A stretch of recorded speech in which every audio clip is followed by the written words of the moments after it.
Alright, YouTube, a year ago I mentioned that a paradigm shift had begun to occur within US politics. Specifically, there was a shift in the mentality of the Republican Party. There's been a stagnation within the Democratic Party. That is, what's happened is the Democratic Party represents the status quo. Let's stay the course. The problem with that is that a lot of working class individuals within this country, that is, people with a quasi-nativistic mentality in many cases, they saw no recovery. They don't care about multiculturalism. In fact, in many cases, they oppose it. They see it as a problem. Increasingly, minority groups within the United States see it as a problem too. They see a Democratic Party which lambastes religion, but in the same breath, they applaud somebody, usually from within their own ranks, who rises to office that happens to be religious, so long as they're a Muslim or something like that. It's a form of hypocrisy that people have begun to take notice of. And the Republican Party, meanwhile, has properly reformed itself into a movement that is, yes, fiscally far to the right. I would class Trump as potentially, if he institutes the tax plan he wants, he's to the right of like the Bushes, certainly, the neocons. He'd be more of a paleocon in that sense, and I think that's actually a good thing. But at the same time, takes a hands-off approach to some of the more settled social issues. For instance, the Republican Party doesn't care if you're gay at this point. The old guard of the party may pretend to care. Ultimately, it's a dying issue, and it'll be completely dead within 4 to 8 years. Like, nobody will even talk about it anymore. The issue of the drug war is falling by the wayside. We see that happening at the state level. The Republican Party now, under Trump, doesn't care if the states legalize marijuana either. Probably wouldn't care if they legalize psychedelics either. I think some states should try this, if for no purpose other than to save money. But the paradigm shift has now gone worldwide. It's far surpassed simply a shift in national politics. What we see worldwide right now is a backlash against a multi-headed beast which has sought to stagnate the entire world. What people see, what the average person in many places in the world, especially within the industrialized world, what they see is that their politicians, under the banner of various moderate or centrist or left-leaning groups, all of these combined together in some cases, has forsaken their own native population in favor of wedge issues, in favor of a global order that doesn't actually benefit the native population. This is the case as well in the third world. There's a reason why anti-China parties are springing up in East Africa. In some cases, they're gaining quite a bit of momentum. Because a hegemonic power, which has come in, invested, built factories, has screwed the people, the working class of those nations. It's actually holding them back in their development. They look to other parts of Africa that don't have such arrangements, that exploit their own resources and work within an actual free trade system. They see how fast those economies are growing, how fast they're developing. You'd look to Nigeria, where the coastal regions are beginning to resemble full industrial capacity. You'd look at Ghana. You'd look certainly at maybe parts of South Africa. And it's totally different from people that are getting fucked by China. You look at the working class, likewise in the United States, parts of Europe, what they see. In the United States, what a lot of people see, whether you think this is right or wrong, it's all about perception, remember, it's not about objective reality. What the people in the Rust Belt especially saw is that Barack Obama didn't care about them. He didn't care what happened to them. He wanted more Syrian refugees. He wanted more trade deals like the one that destroyed their economies in the first place. The recovery passed them by. They saw Hillary Clinton that openly proclaimed that she was going to go after some of the industries in those regions, West Virginian coal, certainly fracking and so forth, but then at the same time, in private was admitting, oh yeah, actually the anti-fracking groups, they're all funded by Russia or something like that. So you see a Democratic Party here that's out of sync with the average person in the country. Again, it doesn't matter what race they are. If they're black and they happen to be a middle-class worker, they're going to get screwed too by the democratic economic proposals that were put forth. Now, people are beginning to realize that. There's a reason. Again, there's a reason why Trump, despite supposedly being Hitler, despite supposedly being a virulent racist, actually significantly enhanced Republican vote shares among Hispanic and black voters. There's a reason for that. It wasn't just Hillary Clinton's weak. It's that the Democratic message at large doesn't resonate with them anymore. People are beginning to move past the crappy-ass wedge issues that are used by the left here. The left, I say, relatively speaking, because the far left, of course, is not Hillary Clinton. Anyone claiming she's far left is no different from the Republicans whining about how Bill Clinton was a socialist many years ago. He wasn't a socialist, he's a neoliberal. Neoliberalism and neoconservatism are the same thing, and they're both dying. In fact, there shouldn't even be two terms. We should just call it neo-statism or neo-authoritarianism or something like that, or fascist centrism, or we can put any negative buzz term we want on this basic movement. Globalism works fine as well, and because that's really what it's about. It's about screwing your own native population a little more for the benefit of a world elite that doesn't have national borders. There's a reason why they influence elections from outside all the time. There's a reason why people like Hillary Clinton take Saudi money. There's a reason for that. In Europe, you see the backlash is beginning to develop as well. You see it in France. You see it in Austria, you see it in the Netherlands, you see it in the UK, you see it in Germany, you see it in Sweden, you've already seen it for some time in places like Poland, Hungary, Slovakia. You see it increasingly in Greece. Now, Greece is run by literal Marxists right now, and yet they fundamentally agree with the same arguments being put forth by populists and nativists. That's the paradigm shift. The fringes of the world, it doesn't matter. Most people feel alienated. Some people prefer the status quo because they think the fringes are scary. But the fringes fundamentally agree. I say, again, fringes, I use the term loosely. I don't mean that in a negative manner. They understand globalism does not work. Multiculturalism does not work. They can disagree on whether a multi-ethnic society can work, but multiculturalism clearly is falling by the wayside. It doesn't work. I used the example over a year ago. If you took 1 million American Christians, dropped them in Pakistan, so that they all settled in Karachi or something, and then you had them all suddenly say, well, we want special deference. You've got to temper these moral laws that you've got for us Christians because you're a bigot, you're an evil person. They get kicked back out of the country. But yet 1 million people from, the Islamic world, they go to a European country and they argue for some sort of special deference. They expect extenuation from certain judicial proceedings or something like that, or they want a special, celebrate Islam Day. And the European politicians roll over and say, okay, yeah, because they don't want to be called bigots if they stand in the way of this. What it's an attempt to do, what the globalists want to do, is pump third worlders into industrialized nations and give those third world nations, by the way, brain drain in the process. It hurts them just as much as it hurts the West. They want to pump them in to use them as electoral wedge issues. In other words, well, our opponents are all racists, they're Nazis or something like that, while using them as slave labor to fuel the fires of their factories. That's essentially what they want. They want alienation. Centrist parties like that, they don't seem to be able to survive without significant stress on the population. They have to have an us and a them in order to drive social stress to use their wedge issues, which is what they've always been elected on. That's the only way they can survive. So it's only natural that they would march towards globalism. Meanwhile, the donor class, the fiscal class of the world, the international banks, which were spoken of about by Trump, and people thought that he was making a Third Reich reference, even though we're talking about the fiscal institutions of the world. What, are you saying that they're all run by Jews? Okay, I thought that only Nazis said that, but now I'm hearing it from the far left. It's very mysterious why I am. Those groups benefit directly from this in both senses.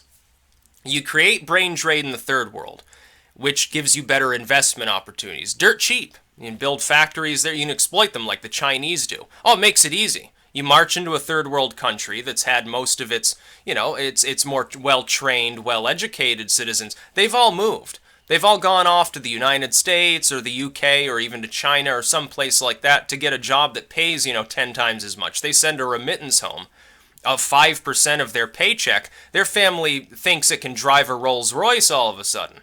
They've never seen that much money. You graduate from Mumbai University with a degree in physics. You come to the United States, you're getting $200,000-$300,000 a year. You're making so many more times the average income that you would in Mumbai. that when you send that remittance home, you don't even miss it. You're living like a king, your family is well taken care of, and everything's great. By the way, I see no problem with this.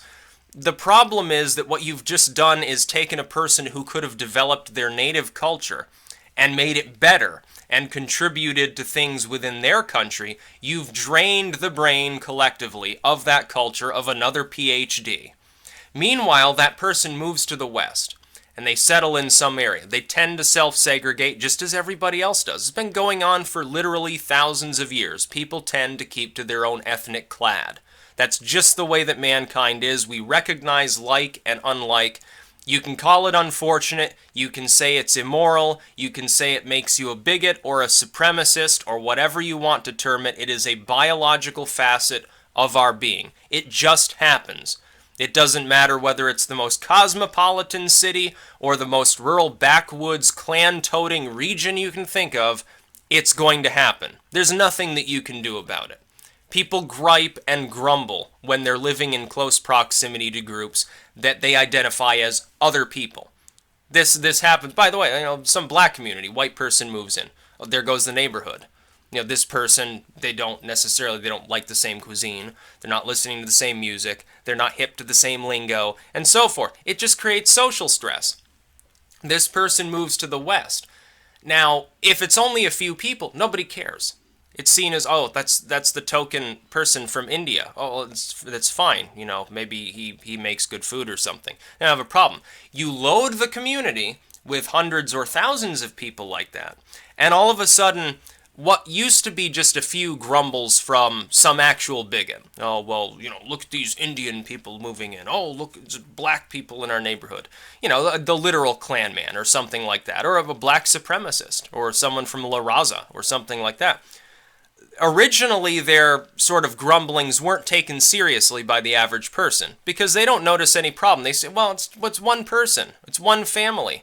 It's one street corner or something. Who cares? It's like 3 people. The overthrow of white America. Yeah, okay. No, never going to happen. Then hundreds or thousands of people move in from that same culture, from various cultures. All of a sudden, the arguments of that bigoted individual start to make more sense in the subconscious of these others. They may not openly admit it, but somewhere deep inside them they're saying, oh shit, I'm being displaced in my own community. It no longer looks like my community. It's multicultural, it's diverse, and the crime rate's going up. This, by the way, would happen. You take a bunch of people, people, white people, from here in New England or the UK or something. You put them in some other country. Yeah, it's going to drive the crime rate up. It's going to cause social stress. It's going to cause alienation. It's just the way humans happen to operate. You don't have to be bigoted. I don't care what race a person is. But I will willfully admit there's a big difference between a state like mine, Vermont, 97% white or 98%. It's a big difference between that and some community that, is sort of a patchwork community. There will be more social alienation, specifically because people self-segregate geographically. So you go to New York, so you have the Polish neighborhood, you have the Italian neighborhood, you have the Irish neighborhood, you have you have Upper Harlem, you have the black neighborhood, you have the Jewish neighborhood, and so forth. And these neighborhoods are pretty strongly segregated because it's just the way that humans happen to mentally operate. They try to cope with their surroundings by doing so. It's a tribal mentality. Again, you can call it bigoted, but it's a natural biological feature of humanity. And largely what's happening is that the politicians of the more neoconservative or neoliberal movements, what they're saying is, oh, well, that's bigotry. If you don't stand for open borders, then I can't stand with you. If you don't like unlimited immigration, then fuck you, you're worthless, and so forth. And by the way, the governments of the third world, they say the same thing to the people in their countries that are getting exploited by Europe or the Chinese. They say the same things. You may not see it because they're less keyed into the internet. I see it. I hear it straight from some of these people. When you have this amount of channel traffic, you get to talk to people that are in Africa. You get to talk to people that live in India or the Philippines and stuff like that. There's social alienation there. They're tired of it. They don't want to be exploited. I don't want the United States to exploit these nations, and I don't want our politicians to exploit us by simply pumping our culture full of people that in many cases, with the refugees, Obama caused the refugee crisis by prolonging the civil war in Syria. He then cries his crocodile tears, says, oh, these poor refugees, we need to take more of them. And then he brings them in without a proper vetting process, against the will of the average U.S. voter, by the way. And then he proceeds to drone and bomb the region more to make more refugees. He loves the refugees so much that he wants to see millions more of them. He wants Syria to fall apart into an endless vacuum of spiraling civil war. He wants the entire nation to be destroyed.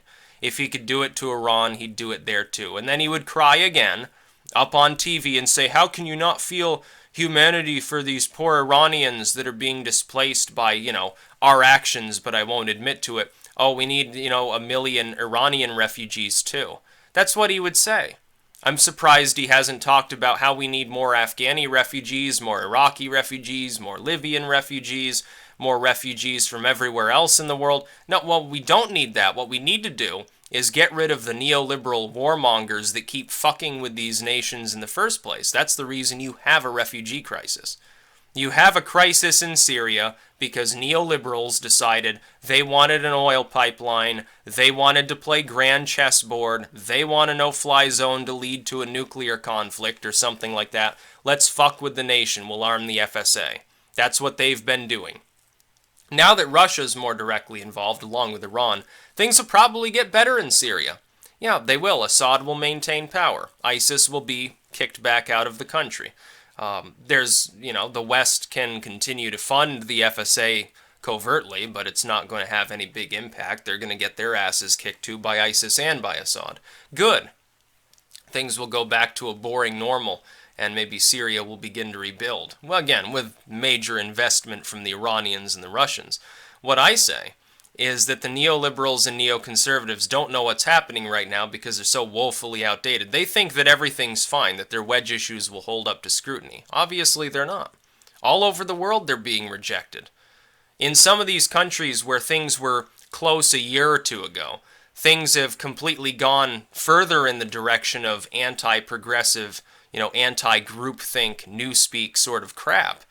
To the point where in Austria it no longer looks close. It looks like the FPO is going to win.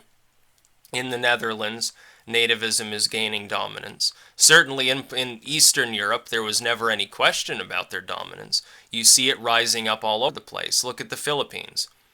Look, it's happening again. It's not just Europe. It's not just the United States. It's happening elsewhere. It's happening in East Africa with anti-Chinese rhetoric. The larger power centers of the world, the United States, China, the EU, and Russia, to an extent, honestly, are now seen as bad guys by most of the other states around the world. They may have their preferences about which they'd rather work with, but they see all of us basically as bullies. Meanwhile, our politicians see us as pawns, as completely expendable. They don't care about the working class of the US or Europe. They want to displace them entirely by people who will work for peanuts. That's really what they want in the long term. It's rather unfortunate these people have conned us all for so long with these nonsensical wedge issues. Oh, you're a sexist, you're a bigot, you're a Nazi, whatever if you stand against our policies. Most of your policies have nothing to do with morality. Most neoliberal and neoconservative policy proposals have nothing to do with alleviating human misery. Take one look again at the Syrian refugee stuff. The same people that say, yes, we need to take these poor, starving Syrians in, don't even realize in many cases that the reason why there are millions of Syrian refugees is that our government destroyed their nation. Obama's warmongering destroyed Syria. Syria is half decimated because we have persisted in fueling a civil war in the country among Sharia law-loving nationalist Islamo-fascists in the FSA. That's why the country sucks right now. That's why it's fucked up, because we're adding fuel to the fire, under the auspices of warmongers like Obama and Clinton. That's why Libya's screwed up. One look at the situation. It was Clinton's fault largely. Clinton and Obama, same as in Syria. I am very surprised that they haven't tried to overthrow the Iranians yet. I guess that they're worried that that would bring them literally to the brink of 10 seconds to midnight or something like that. I guess there's just enough common sense left in them at this moment to hold off on that for a while until these other crises sort themselves out. Meanwhile, they're willing to take millions of refugees from these countries to displace the native population here. They can't even provide, under their most progressive high-tax policies that they've ever envisioned, they still can't provide adequate housing, adequate food, adequate medical care for our veterans, for the homeless, often the two unfortunately overlap, for children, for people who are suffering here. They completely overlook that and throw money to people who aren't even loyal to this country. If I was a Syrian, if I was a refugee, I wouldn't be loyal to the Europeans or to the Americans either. Why the hell would I want to show them any fealty? They're the ones that fucked my country in the first place. I'm not surprised that a lot of these people have sympathy for terrorism. I'm not really that surprised, honestly, when you think about the situation. Neoliberalism is dying. Good. It needs to go the way of the dinosaur more quickly, not less. We need to do everything in our power, using the power of the internet as information transference tool, basically, to try to denigrate them further. The alt-right within the United States and some of the populist nativist movements, they do themselves a disservice by only focusing on their culture. I know it sounds contradictory, but you also have to enlighten people to the fact, hey, look, all those people in East Africa getting screwed by the Chinese, look at the Philippines, look at certainly the suffering of the Eastern Europeans under the globalists' rules, like Merkel and people like that. You look at the Hispanic nations and how they suffer. Part of that's due to the global drug trade enforced by the United States through our own drug war, really. You look at the suffering of people all around the world, and it all stems from the same general source. And that same general source happens to be in favor of globalism, in favor of unlimited multiculturalism, in favor of screwing around, proxy wars, warmongering in secret, and so forth. That's what people need to point out increasingly, because it'll kill the globalists off. It won't even take a decade for them to completely lose power everywhere in the world. Then we can finally, once again, we can get back to the business of, yes, people in different nations should enjoy one another's food and enjoy one another's culture. We should talk with each other on the internet. We can debate all day about specific political proposals and elements of culture and certainly religion all we want. But it should be friendly debate. It should be friendly speaking across borders. Be it being a tourist rather than a migrant, stuff like that. We should be working on each nation should develop itself, not get screwed by other nations. People should enforce their cultures. People should have some sort of tradition, whether that tradition is more or less authoritarian. Again, we can bicker over that all we want, but we're not going to get a chance to do that if we all lose our people to globalism. That includes, again, from the most underdeveloped rural region of Africa all the way to the most well-developed industrial center of the Western world. They suffer the same fate. Globalism is destroying them all. It's giving McDonald's to people in Rwanda, essentially. And it's not good. It's destroying all trappings of culture around the world. Again, we can argue over what proper culture or tradition means in many cases. But we're not going to get to have that debate if it gets destroyed, now will we? What they want to do is enslave all of mankind. They want a homogenized world society comprised of people with no linguistic origin, no cultural origin, certainly no racial origin. Just one very boring human race, essentially, in which you won't get to experience different cultures because there won't be any. They'll all be equally simply enslaved. If they look different, if they act different, they'll still be slaves to the same worldwide system, which causes war, which causes the denigration of every culture. Your food is certainly going to be more bland. You'll be having nothing but protein shakes for the rest of eternity, essentially. I'll say, oh, we got to outlaw all the other foods because they're not efficient enough. We got to ram more people in so we can extract more resources because you're all, you're going to the gulag if you disagree, basically. That's really what globalism is. It presents a smiling face of tolerance and harmony and peace. It's the exact opposite of what globalism really is. Don't be fooled by it. They're the ones causing wars right now. They're the ones destroying all cultures, not just the West, not just the white countries, not just the European lineage, like so many populists and nativists in Europe seem to cling to this strange fascination with their own culture. If they were a real nationalist, then they'd support, the right of other people around the world to survive. In the Philippines, there are Filipinos. In Thailand, there are the Thai.